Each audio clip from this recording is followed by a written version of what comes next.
अस्सलाम वालेकुम and welcome to lecture 12 of strategic marketing. हम लेक्चर 11 में मार्केटिंग ऑडिट, स्वॉट मैट्रिक्स और टोज मैट्रिक्स के बारे में पढ़ रहे थे। ये उसका पार्ट 2 बनता है। स्टूडेंट्स, हमने लेक्चर 11 में कुछ बेसिक्स पढ़ी थी स्वॉट एनालिसिस की और टोज एनालिसिस की। तो एक तो हम उसे कंटिन्यू करेंगे। दूसरा, हमने मार्केटिंग ऑडिट के बारे में पढ़ा था। ये जो सेकंड पार्ट है, इसमें हम कंपैटिटिव एडवांटेज के ऊपर भी बात करेंगे और कॉम्पिटेंसी बेस्ड मॉडल जो है उसके ऊपर भी बात करेंगे। हमने कंपैटिटिव एडवांटेज और उसकी मुख्तलिफ थ्योरीज पढ़ी थी कि एक स्कूल ऑफ थॉट कहता है कि जो एक्सटर्नल एनवायरनमेंट है वहाँ से आपको कंपैटिटिव एडवांटेज मिलेगा based on your industry structure. दूसरा जो स्कूल ऑफ थॉट है जिसे रिसोर्स बेस्ड व्यू कहते हैं कि आपके जो इंटरनल रिसोर्सेज हैं, जो स्ट्रेटेजिक रिसोर्सेज हैं, वहाँ से आपको कंपैटिटिव एडवांटेज मिलेगा। और अगर हम इसको कंबाइन करें तो तीन तरह के हमारे पास बेसिस बनती हैं। एक ऑर्गेनाइजेशनल एडवांटेजेस हैं, जैसे इकोनॉमीज ऑफ स्केल हैं या फ्लेक्सिबिलिटी है या कंपैटिटिव स्टांस आपका क्या है, ऑर्गेनाइजेशन का साइज कितना है, आप कितनी जल्दी रिस्पॉन्ड करते हैं एनवायरमेंटल चेंजेस को, आपकी प्रीवियस जो परफॉर्मेंस है वो कैसी थी, फाइनेंशियल स्ट्रेंथ किस तरह की है, आपका ओनरशिप का स्ट्रक्चर और रेप्यूटेशन किस तरह की है। ये सारे के सारे ऑर्गेनाइजेशनल एडवांटेजेस हैं। दूसरी जो बेस है वो डिपार्टमेंटल या फंक्शनल बेस है, आपके मार्केटिंग की बेस है, जिसमें कस्टमर्स हैं, कस्टमर्स के बारे में आपका नॉलेज है, या न्यू प्रोडक्ट डेवलपमेंट है, आपकी प्राइसिंग है, आपकी प्रमोशन है, डिस्ट्रीब्यूशन है, यानी वही 4 P's की बात आ रही है। फिर आपकी सेल्स फोर्स है, आपकी सर्विस कैसी है, आपकी रेप्यूटेशन कैसी है ब्रांड की, आपके R&D किस तरह की है, आपके पास कितने पेटेंट्स हैं, टेक्नोलॉजी किस तरह की है, या जो प्रोडक्ट की क्वालिटी है वो कितनी बेहतर है। तो ये सारे के सारे फंक्शनल एडवांटेजेस हैं जो कि कंपैटिटिव एडवांटेज की बेस बन सकते हैं। फिर आपके जो एक्सटर्नल रिलेशंस हैं वो भी कंपैटिटिव एडवांटेज गेन करने में मदद कर सकते हैं, जैसे कस्टमर लॉयल्टी है, या डिस्ट्रीब्यूशन चैनल पे आपका कंट्रोल किस तरह का है, या पॉलिटिकली जो एनवायरनमेंट है उसमें आप कितने ज़्यादा स्टेबल हैं, गवर्नमेंट की तरफ से कितनी ज़्यादा असिस्टेंस मौजूद है, या आप कितने ज़्यादा कार्टल्स बनाने की पोजीशन में हैं, और अगर पोजीशन में नहीं है तो जो ऑलरेडी एग्जिस्टिंग कार्टल्स हैं उनसे आपके ताल्लुकात किस तरह के। तो ये जो एक्सटर्नल रिलेशंस हैं, ऑर्गेनाइजेशनल एडवांटेजेस हैं, पूरी ऑर्गेनाइजेशन के, मार्केटिंग डिपार्टमेंट के और एक्सटर्नल रिलेशंस, ये तीनों मिलके आपके कंपैटिटिव एडवांटेज की बेस बनती है। और इस कंपैटिटिव एडवांटेज को एंजॉय करने के लिए एक ऑर्गेनाइजेशन में 6 तरह की कैपेबिलिटीज़ होनी चाहिए। उसमें आपकी मैनेजेरियल कैपेबिलिटीज़ हैं कि आप जो मैनेजमेंट के चारों फंक्शंस हैं, प्लानिंग, ऑर्गेनाइजिंग, लीडिंग और कंट्रोलिंग, उनको कितना बेहतर कर सकते हैं। आपकी फाइनेंशियल कैपेबिलिटी है, आपकी ऑपरेशनल कैपेबिलिटी है, फिर आपकी डिस्ट्रीब्यूशनल कैपेबिलिटी है, यानी आप किसी मार्केट में कितना ज़्यादा पेनिट्रेट कर सकते हैं, डेप्थ कितनी है आपकी, और जोग्राफिकली आप कितना ज़्यादा वाइड एरिया कवर कर सकते हैं। फिर आपके जो ह्यूमन रिसोर्स है उसकी कैपेबिलिटी है, जिसमें नॉलेज, स्किल्स और एक्सपीरियंस वगैरह आ जाता है, या इनटेंजिबल कैपेबिलिटी है जिसमें आपके ब्रांड्स हैं या कस्टमर लॉयल्टी है। तो ये जो कैपेबिलिटीज़ हैं वो कंपैटिटिव एडवांटेज को गेन करने में आपको सपोर्ट करेंगी। कैपेबिलिटीज़ के साथ साथ आप जो टास्क परफॉर्म कर रहे हैं उनकी प्रायोरिटीज़ भी सेट करना पड़ेंगी कंपैटिटिव एडवांटेज को गेन करने के लिए। अगर ये मैट्रिक्स आप देखें तो इसमें एक साइड पे इम्पोर्टेंस का लेवल है जो कि 1 से लेके 5 तक है, और दूसरी साइड पे जो टास्क आप परफॉर्म कर रहे हैं उसमें कितना अच्छा परफॉर्म कर रहे हैं वो भी लेवल है 1 से लेके 5 तक। तो 4 मैट्रिसेस हैं। आपकी परफॉर्मेंस देखें, लो भी हो सकती है और हाई भी हो सकती है, और जो टास्क आप परफॉर्म कर रहे हैं उसकी इम्पोर्टेंस लो भी हो सकती है और हाई भी हो सकती है। तो क्वाड्रेंट ए में अगर आप देखें, यहाँ पे इम्पोर्टेंस हाई है लेकिन जो आपकी परफॉर्मेंस है वो लो है, यानी जो टास्क आप परफॉर्म कर रहे हैं वो बड़ा अहम है लेकिन आपकी जो परफॉर्मेंस है उसमें वो बहुत अच्छी नहीं है।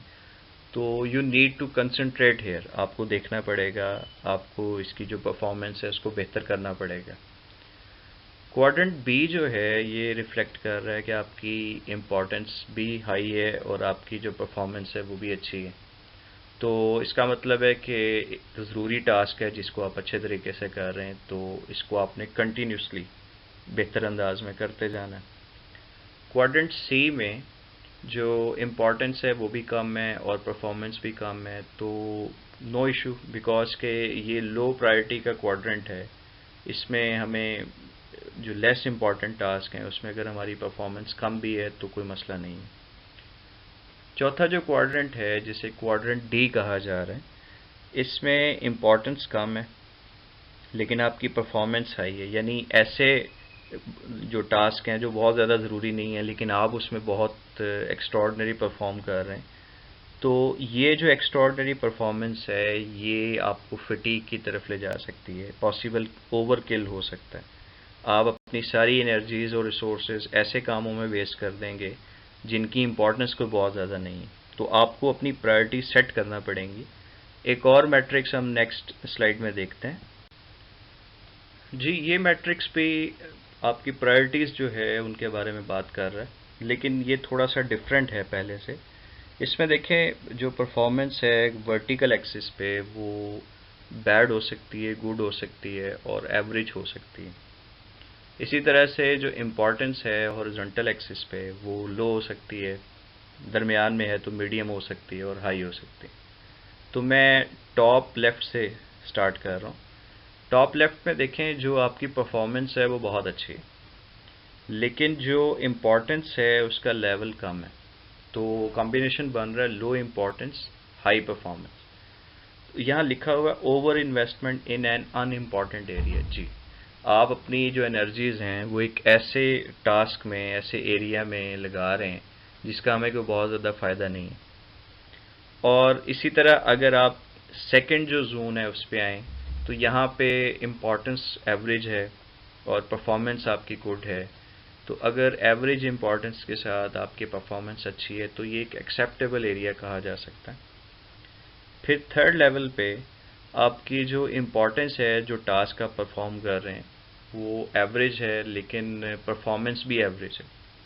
तो यहाँ ना तो ये बहुत ज़्यादा अच्छा है ना बहुत ज़्यादा बुरा है, लेकिन इसे बहरहाल इम्प्रूव करने की ज़रूरत है। ये आपके एरियाज़ ऑफ इम्प्रूवमेंट हैं, इसको इम्प्रूव करके कम से कम एक्सेप्टेबल लेवल पे ज़रूर लाना चाहिए।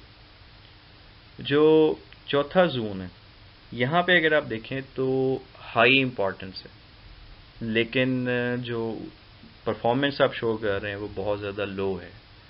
तो एक अर्जेंट एक्शन या इमरजेंसी जो है वो नीडेड है। यहाँ पे इन्वेस्टमेंट आपको लगानी पड़ेगी, इन एरियाज़ को इम्प्रूव करना पड़ेगा, अपने जो रिसोर्सेज हैं वो यहाँ पे एलोकेट करना पड़ेंगे, क्योंकि इम्पॉर्टेंट एरिया के लिए जो आपको ज़्यादा परफॉर्मेंस है वो चाहिए होगी।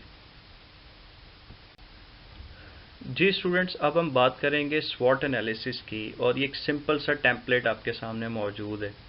आप देख सकते हैं इंटरनल एनवायरनमेंट से हमें स्ट्रेंथ्स और वीकनेसेस मिलती हैं और एक्सटर्नल एनवायरनमेंट से अपॉर्चुनिटीज़ और थ्रेट्स मिलते हैं। फिर अगर आप लेफ़्ट साइड पे देखें तो स्ट्रेंथ्स और अपॉर्चुनिटीज़ हमारे लिए पॉजिटिव हैं, और राइट साइड पे देखें तो वीकनेसेस और थ्रेट्स हमारे लिए नेगेटिव हैं। इसके बाद हम इसकी जो एडवांस फॉर्म है टोज मैट्रिक्स उसकी तरफ जाएंगे। जी, टोज मैट्रिक्स जो है ये स्वॉट की एक इम्प्रूव्ड या एडवांस्ड फॉर्म है, और यहाँ पर आप देखें इंटरनल एनवायरनमेंट स्ट्रेंथ्स और वीकनेसेस, एक्सटर्नल एनवायरनमेंट अपॉर्चुनिटीज़ और थ्रेट्स। तो ये हमें चार तरह की स्ट्रेटजीज़ बताता है। पहले मैं सिंपल स्ट्रेटजीज़ बताता हूँ, फिर कॉम्बिनेशन स्ट्रेटजीज़ बताता हूँ। सिंपल स्ट्रेटजीज़ ये हैं जी कि जो स्ट्रेंथ्स हैं उनको हमने यूज़ करना है और वीकनेसेस को हमने ओवरकम करना है। इसी तरह से अपॉर्चुनिटीज़ को हमने अवेल करना है और थ्रेट्स को हमने अवॉइड करना है। जब आप इनके कॉम्बिनेशंस बनाएंगे SO, तो SO से मुराद है use your strengths to avail opportunities. WO से मुराद है avail your opportunities to overcome your weaknesses. ST से मुराद है use your strengths to avoid threats. और जो लास्ट है WT, सिंपली इससे मुराद है overcome your weaknesses and avoid your threats. अब मैं आपको स्वॉट और टोज के लिए एक एग्जांपल दूंगा। डेमलर बेंज मर्सिडीज 1990 की ये केस स्टडी है, और इसके बारे में कुछ इन्फॉर्मेशन बताता चलूँ कि ये जो कंपनी है वो डेमलर क्रेसलर के नाम से शुरू हुई थी, फिर ये डेमलर बेंज बन गई और अब इसका नाम डेमलर AG है। कॉमनली इसे मर्सिडीज कहा जाता है। पहले ये एक सीरीज ऑफ इंजन्स भी बनाती थी गाड़ियों के साथ, मुख्तलिफ जो एयरक्राफ्ट्स हैं या टैंक्स हैं या सबमरीन्स हैं। ये वर्ल्ड वॉर 2 की बात है, तो उसके बाद फिर इन्होंने ये बनाने ख़त्म कर दिए। एक टर्म इसमें आएगी AC 1992। यूरोपियन कमीशन, ये एक मुआहदा था, ट्रीटी थी, एक प्रोजेक्ट था, जिसमें जो यूरोप की मार्केट्स थी या वहाँ के जो कंपनीज थी उनको कुछ इकोनॉमिक बेनिफिट्स जो हैं वो इस चीज़ के मिले थे। तो डेमलर बेंज या क्रेसलर या AG, इसके आप स्ट्रेंथ्स, वीकनेसेस, अपॉर्चुनिटीज़ और थ्रेट्स जो है वो देख सकते हैं। स्ट्रेंथ्स में इसकी कैश पोजीशन थी, इसकी जो लग्जरी कार का इमेज था या इसके नए मॉडल्स थे या टेक्नोलॉजी थी। इसी तरह अपॉर्चुनिटीज़ में जो लग्जरी कार्स की डिमांड थी। फिर ये जो EC 1992 इसकी मैंने बात की। और फिर वीकनेसेस की अगर बात करें तो बहुत ज़्यादा हाई कॉस्ट इसमें इन्वॉल्व थी। फिर इसमें long cycle for new model development था और वीक पोजीशन थी जापान में इनकी। थ्रेट्स में अगर देखें तो डिक्रीज़ इन डिफेंस नीड्स, क्योंकि जो ईस्ट वेस्ट की टेंशन्स हैं वर्ल्ड वॉर 2 के बाद वो ख़त्म हो गई थी, तो ये जो इंजन्स वगैरह बनाते थे मुख्तलिफ डिफेंस की रिक्वायरमेंट्स के लिए, उनकी ज़रूरत भी कम हो गई थी, तो ये एक थ्रेट हो गया था इनके लिए।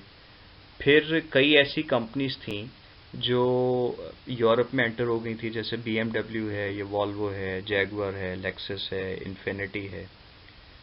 BMW जो है ये जापान में भी चली गई, वहाँ पर भी जो डेमलर बेंज है इसको कंपटीशन इसके लिए टफ हो गया। फिर रेनॉल्ट और वॉल्वो का जो कोऑपरेशन है वो हो गया। और साउथ अफ्रीका में इनकी एक डिवीज़न थी, तो उस वक्त साउथ अफ्रीका में अनरेस्ट चल रहा था, पॉलिटिकल इंस्टेबिलिटी थी, वहाँ से भी इनके लिए एक थ्रेट जो है वो क्रिएट हुआ। तो ये इसके सिंपल स्वॉट एनालिसिस हैं। तो टोज मैट्रिक्स बताएगा कि इन्होंने क्या स्ट्रेटजीज अडॉप्ट की। जी, स्ट्रेंथ्स और अपॉर्चुनिटीज़ में देखें, इन्होंने जो न्यू मॉडल्स हैं वो डेवलप किए जो हाई टेक्नोलॉजी की बेस पे थे और उनकी जो प्रीमियम प्राइसेस हैं वो चार्ज कर सकते थे। इसी तरह S और T में अगर आप देखें तो डिफेंस सेक्टर से ये कंज्यूमर सेक्टर की तरफ आ गए। W और O की तरफ देखें तो कॉस्ट कटिंग की तरफ जो इनका एक फोकस है वो बढ़ा, और रीऑर्गेनाइजेशन जो है इनकी हुई। WOT में देखें कि एक तो इन्होंने रीट्रेंचमेंट कर ली, साउथ अफ्रीका से ये चले गए, वहाँ से वाइंड अप कर दिया। दूसरा, इन्होंने अपना स्ट्रेटेजिक अलाइंस बनाया मित्सुबिशी के साथ जापानीज़ मार्केट में, ताकि ये वहाँ पे पेनिट्रेट कर सकें। अच्छा स्टूडेंट्स, ऑल दो जो स्वॉट मैट्रिक्स है वो बड़ा कॉमन है और बड़ा वाइडली उसको पढ़ाया जाता है, पढ़ा जाता है, समझा जाता है, लेकिन एक साहब है डेविडसन, उन्होंने भी एक मॉडल दिया है जिसे asset and competency based marketing या ACM कहते हैं। ये स्ट्रेंथ्स और वीकनेसेस की एक अल्टरनेटिव फॉर्म। वो कहते हैं कि कोई भी जो बिजनेस है उसमें एसेट्स भी होते हैं और कॉम्पिटेंसीज भी होती हैं। एसेट से मुराद वो तमाम चीज़ें हैं जो एक ऑर्गेनाइजेशन ऑन करती है, जैसे उसके ब्रांड्स हैं या प्रॉपर्टी है या मशीनरी है या कैश है। और कॉम्पिटेंसीज वो स्किल्स या कैपेबिलिटीज़ हैं जो उसका स्टाफ, चाहे वो इंडिविजुअली या ग्रुप्स की शक्ल में, वो क्रिएट करता है, जैसे ब्रांड डेवलपमेंट है या डेटाबेसेस हैं या कॉस्ट मैनेजमेंट है या इन्वेस्टमेंट स्ट्रेटजीज़ वो बनाते हैं। तो यूँ एक बिज़नेस के पास एसेट्स भी होंगे, कॉम्पिटेंसीज भी होंगी। अगर आप नीचे वाला मॉडल देखें तो बेसिकली ये दोनों स्ट्रेंथ्स की ही शक्लें हैं।